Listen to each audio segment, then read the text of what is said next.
ராகுலன் குழந்தை இருந்த இடத்த காட்டி கொடுத்தது போதாதுன்னு உன்னையும் என்கிட்ட இருந்து பிரிக்க பார்த்திருக்கான். அமைதியா இருங்க விடிஎம் சார், நான் இருக்க உங்க கூட. கொஞ்சம் ட்ரிங்க்ஸ் எடுத்துக்கங்க. நீயும் எடுத்துக்கோப்பா.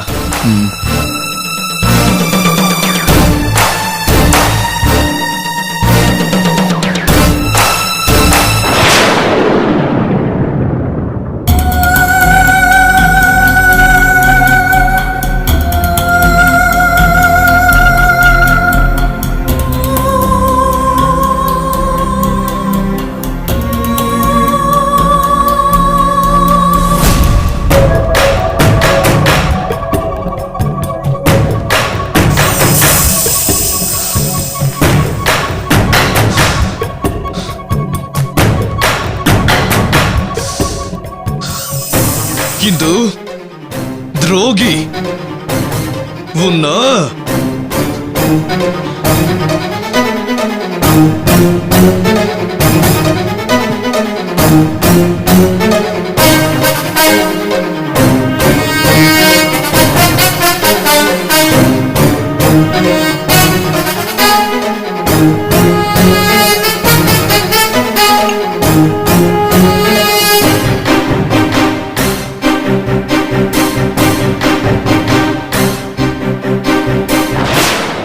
இந்து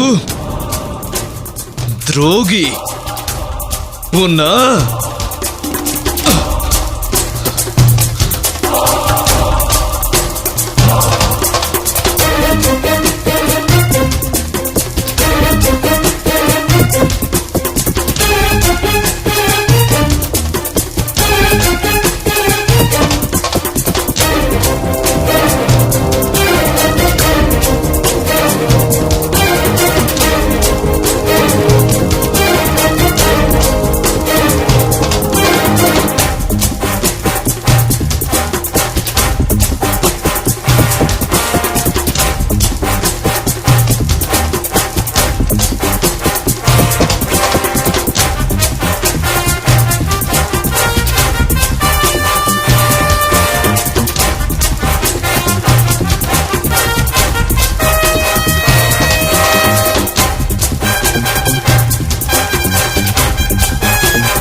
மகேஷ், என்ன காப்பாத்து மகேஷ்.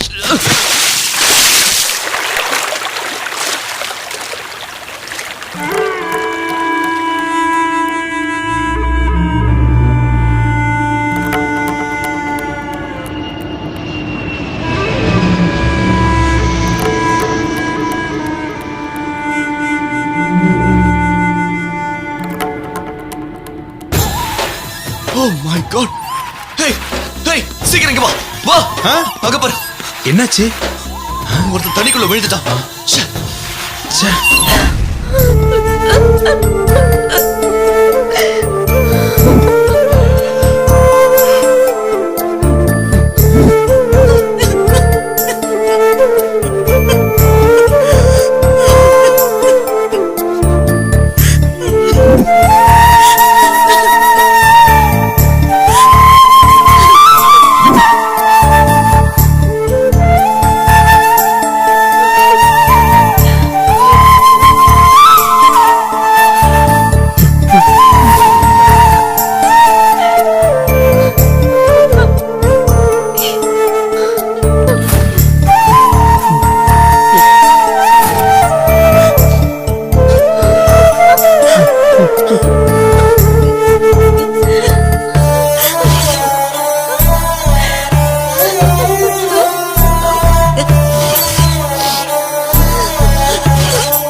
தைரியமா இருங்க.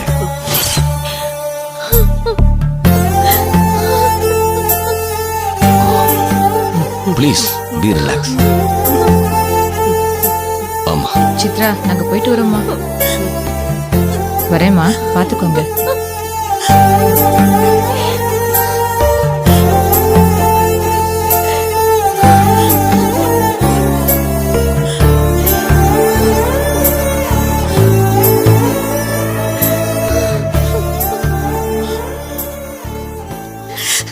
சித்ரா, தைரியமா இருமா. நீயே இப்படி அழுதுகிட்டு இருந்தா எப்படிமா? பாருமா அப்பாவ.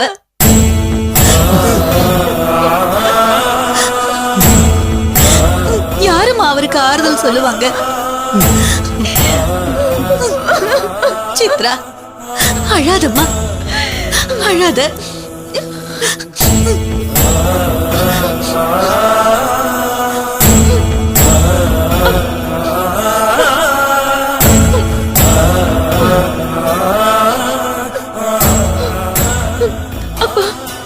கவலைப்படாதீங்கப்பா, நம்ம இப்படியே இருந்துட முடியாது.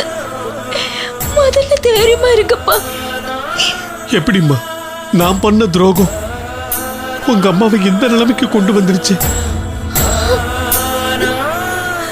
அப்பா, நீங்க எந்த தப்புமே பண்ணல.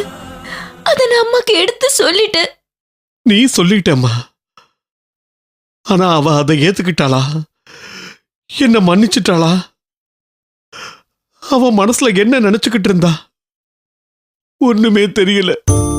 மாமா, அக்கா மனசு எனக்கு நல்லாவே தெரியும். அவ மனசுல நீங்க என்ன நினைக்கும்? கண் கண்ட தெய்வமா தான் இருந்தீங்க. அது சாந்தி விஷயம் தெரிய மட்டும்தான் அருணா. சாந்தி விஷயம் தெரிஞ்சதுக்கு அப்புறம் அவ ஒரு வார்த்தை கூட என்கிட்டயோ இல்ல சித்ரா கிட்டயோ பேசல. அப்பா, நான் தம்பிக்கு விஷயத்த சொல்லலாம், இங்க அழைச்சுக்கிட்டு வரலன்னு தான் இருந்தேன்.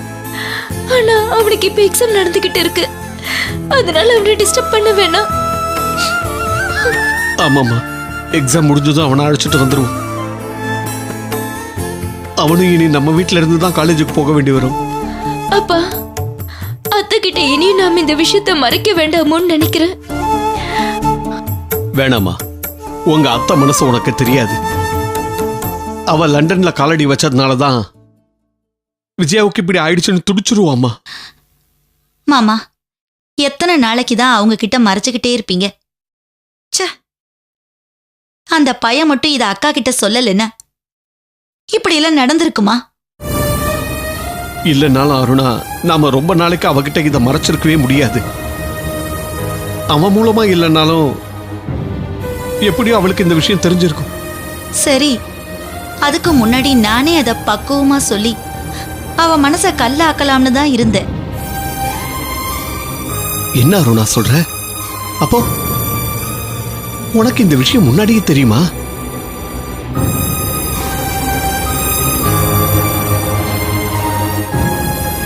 மாமா, எனக்கு மட்டும் இல்ல, அக்காவை தவிர எல்லாருக்குமே இந்த விஷயம் தெரியும். அதனாலதான் நான் பயந்துகிட்டே இருந்தேன். ஆனா இவ்ளோ சீக்கிரமே அக்காவுக்கு தெரிஞ்சிடும்னு நான் நினைச்சே பார்க்கல. சித்தி, சில தடவை அம்மா பேசும்போது இந்த விஷயம் தெரிஞ்சு பேசின போல வேற பேசியிருக்காங்க. இல்ல சித்ரா, அக்காவுக்கு நிச்சயம் இந்த விஷயம் தெரியாது.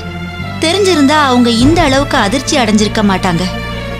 சித்தி, எனக்கு ஒண்ணு மட்டும் புரியல. இது ஒண்ணும் பெரிய குடிமூழ்கி போற விஷயமே இல்ல. இதுக்கு போய் அம்மா ஏன் அதிர்ச்சி ஆனாங்கன்னு தெரியல. ஏதோ அப்பா கிட்ட கொஞ்சம் ஆத்திரத்துல கத்துவாங்க, எதையாவது தூக்கி எறிவாங்க, கொஞ்ச நாளைக்கு யார் கூடயும் பேசாம இருப்பாங்க. அதுக்கப்புறம் பழைய நிலைமைக்கு வந்துடுவாங்கன்னு தான் நினைச்சுக்கிட்டு இருந்தேன். சித்ரா, இப்ப எனக்கு ஒண்ணு மட்டும் புரியுது. ஒரு விஷயம் நினைவுக்கும் வருது. என்னப்பா அது? எங்க கல்யாணத்தன்னைக்கு என்கிட்ட உங்க வாழ்க்கையில எனக்கு மறைக்கும்படியா ஏதாவது இருந்துச்சுன்னா தயவு செஞ்சு அதை இன்னைக்கு என்கிட்ட சொல்லிடுங்க.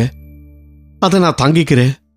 ஆனா அதை என்கிட்ட மறைச்சு அதை நான் கண்டுபிடிச்சிட்டேன்னா அடுத்த நிமிஷமே நான் செத்துருவேன்னா. ஐயோ அப்பா, அம்மா இப்படி சொல்லியுமா அது அவங்க கிட்ட இருந்து மறைச்சிங்க? உனக்கு நினைவு இருக்காம்மா? ஒரு தடவை உன்கிட்டயே இதை பத்தி சொல்லியிருக்கேன். ஆமா சொன்னீங்க. ஆனா அம்மா இவ்வளவு தூரம் சொல்லியும் நீங்க மறைச்சிருக்க கூடாதுப்பா. இல்லம்மா, அன்னைக்குதான் முதலா உங்க அம்மா கூடவே நான் பேசினேன். என் நினைவெல்லாம் சாந்தி சாந்தின்னு தான் இருந்துச்சு. அவ குணம் எப்படின்னு தெரிஞ்சுக்காம நான் சாந்தி விஷயத்த சொல்லி ஒரேடியே எங்க வாழ்க்கையை நாசம் பண்ண விரும்பல. சித்ரா, அப்பா செஞ்சதுதான் சரி. எனக்கு எங்க அக்காவை பத்தி நல்லாவே தெரியும். உங்க அப்பாவும் அவங்களுக்கு உண்மையா இருக்கணும்னு நினைச்சு சொல்லியிருந்தாங்கன்னா நீயும் உன் தம்பியும் பிறந்தே இருக்க மாட்டீங்க. பாத்தியம்மா, என் மனசுலயே அப்படி ஒரு பயம் இருந்துச்சு. அதனாலதான் நான் அன்னைக்கு சாந்தி விஷயத்த மறைச்சேன். என்னவோப்பா, இவ்வளவு வருஷத்துக்கு அப்புறமும் அம்மாவோட இந்த விஷயத்தை ஜீர்ணிச்சுக்க முடியாம போச்சுன்னுதான் என்னால நம்பவே முடியல. கவலைப்படாத சித்ரா. சரி, நேரம் ஆகுதுல்ல, ஹாஸ்பிட்டலுக்கு போகணும்ல? சீக்கிரம் புறப்படுமா சித்ரா?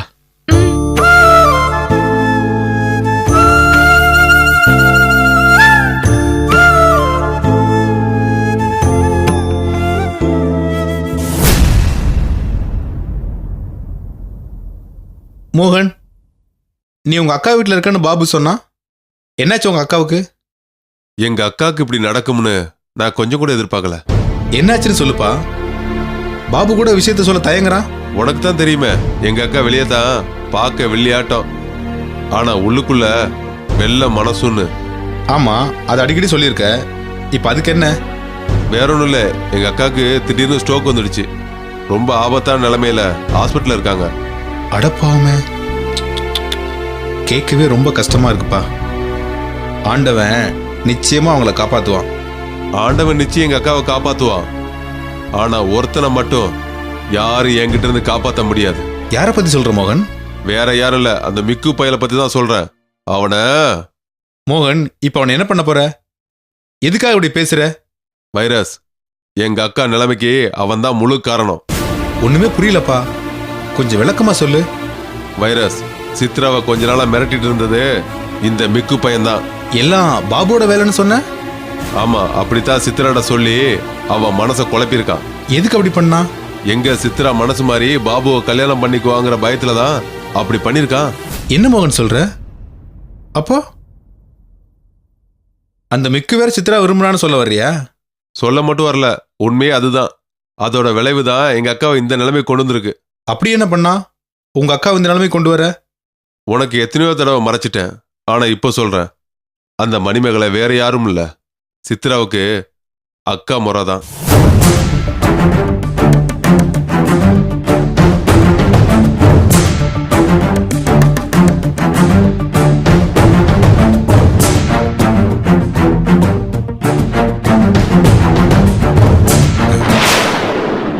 ஐயோ மோகன், உன் பேச்சை கேட்க ரொம்ப அதிர்ச்சியா இருக்கு. உங்க அக்கா குடும்பத்தில் இவ்வளவு சிக்கல் இருந்திருக்கு. எல்லாத்துக்கும் யாருப்பா காரணம்? யார் மேலப்பா தப்புன்னு நான் சொல்றது? முதல் தப்பு எங்க மாமா மேல. அவர் மேலேயும் தப்பு இல்லப்பா, அவர் நிலைமை அப்படி. ஏன் நீ அவங்கள பிரிக்க நினைச்ச பாரு, உண்மையில மட்டும் தப்பு இல்லையா? எங்க அக்கா கல்யாணத்துக்கு முதலே இந்த விஷயம் தெரிஞ்சிருந்தா நான் அவங்க கல்யாணம் நடக்கவே விட்டுருக்க மாட்டேன். உங்க மாமாவாவது உண்மையை சொல்லிருக்கலாம்ல. அதனாலதான் நான் மாமா மேல ரொம்ப கோபத்துல இருந்தேன். அவருக்கு அந்த சாந்தியோட கனெக்ஷனே கூடாதுன்னு பிரிச்சு வச்சேன். அப்படி இருந்தும் எப்படிப்பா மணிமேகலை உங்க மாமா கிட்ட வந்து சேர்ந்தா? என்னதான் நான் ஜாக்கிரதையா இருந்தாலும் விதி அவங்கள ஒண்ணு சேர்த்துருச்சு. ஆமாப்பா, அதை யாரால தடுக்க முடியும்? அப்புறம் இந்த விஷயத்த போய் சித்ரா மிக்கு கிட்ட சொல்லியிருக்கா. என்னப்பா சொல்ற? போய் அவ குடும்ப விஷயத்த மிக்குட்ட போய் சொல்லுவாளா? எல்லாம் அந்த மிக்கு பையன் நடிப்பு. அவ குடும்பம் மேல ரொம்ப அக்கறையா இருக்கிற மாதிரி நடிச்சிருக்கான். இந்த சித்ராவும் அதை நம்பி தன்னை அறியாமலே அவங்கிட்ட இந்த விஷயத்த சொல்லியிருக்கா. கடவுளே, அதுக்கப்புறம் என்ன நடந்திருக்குன்னு நீ எனக்கு சொல்லவே வேண்டாம் மோகன். ச்சே, அந்த மிக்கு போயில. பாத்தியா வைரஸ், உனக்கே அவன் மேல இவ்வளவு கோவம் வந்துச்சுன்னா எனக்கு எப்படி இருக்கும்? உண்மைதான் மோகன். அதுக்காக நீ அவனை ஏதாவது பண்ண போய் அப்புறம் வருத்தப்பட போறது யாரு? நீ தானே? என்ன சொல்ற வைரஸ்? ஆமா மோகன், ஏதோ நடந்துருச்சு. அதுக்காக நீ திரும்பவும் அவங்ககிட்ட அடித்தடின்னு இறங்கி நிலைமை மோசமாயிடும். அதுக்காக அவனை சும்மா விடலான்னு சொல்றியா? ஆமா மோகன், நாம அவனை ஒன்றும் பண்ண வேண்டாம். கடவுள் அவனை பார்த்து பாரு. வைரஸ், எல்லாத்தையும் கடவுள் பார்த்துக்குவாரு நாம விட்டுட்டோம்னா எப்படிப்பா? அதுக்காக நீ அவங்களுக்கு ஏதாவது பண்ணி ஜெயிலுக்கு போக வேண்டியது வந்துச்சுன்னா உன் குடும்பத்தை யாருப்பா பார்த்துப்பாங்க? என்னவோப்பா, நானும் பொறுமையா இருக்கணும்னு தான் பாக்குறேன். ஆனா அக்கா நிலைமை யோசிச்சா என்னால தாங்க முடியல. அமைதியா இருப்பா. உனக்கு இனி இந்த அடித்தடியெல்லாம் வேண்டாம். உங்க அக்கா நிலைமை நல்லபடியா ஆகணும்.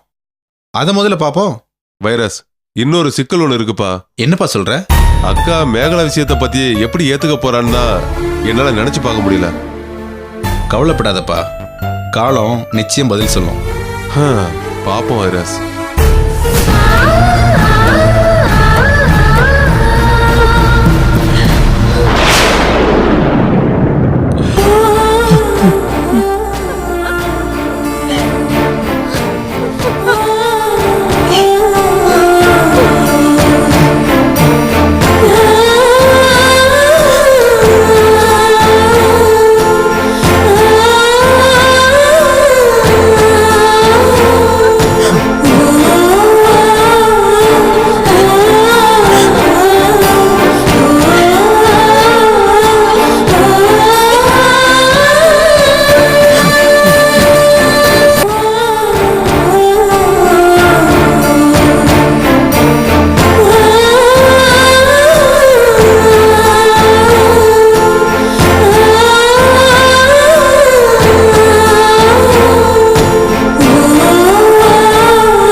என்ன மகேஷ் மாமா, ஏதாவது தேவையா? இல்ல ஸ்ருதி, மீராவுக்கு பசிக்குதுன்னு சொல்லிட்டு இருந்தா. ஆனா அசதியா தூங்கிட்டு இருக்கா. வேணாங்க, பசிக்கல, அப்புறமா பார்க்கலாம். அக்கா, நீ வேணும்னா உனக்கு பசிக்கலன்னு சொல்லிக்கலாம். ஆனா குட்டி பையன் எப்படி சொல்லுவான்? சாப்பிடுக்கா. ஏன் ஸ்ருதி, நீ பொறுக்க போறது பையன்தான்னு முடிவு பண்ணிட்டியா? இருந்து பாருமா, என் சொல்லு பலிக்குதா இல்லையான்னு.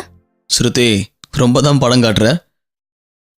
ஸ்கேனிங்ல பையன்னு சொன்னாங்க. மீரா உங்ககிட்ட சொல்லல?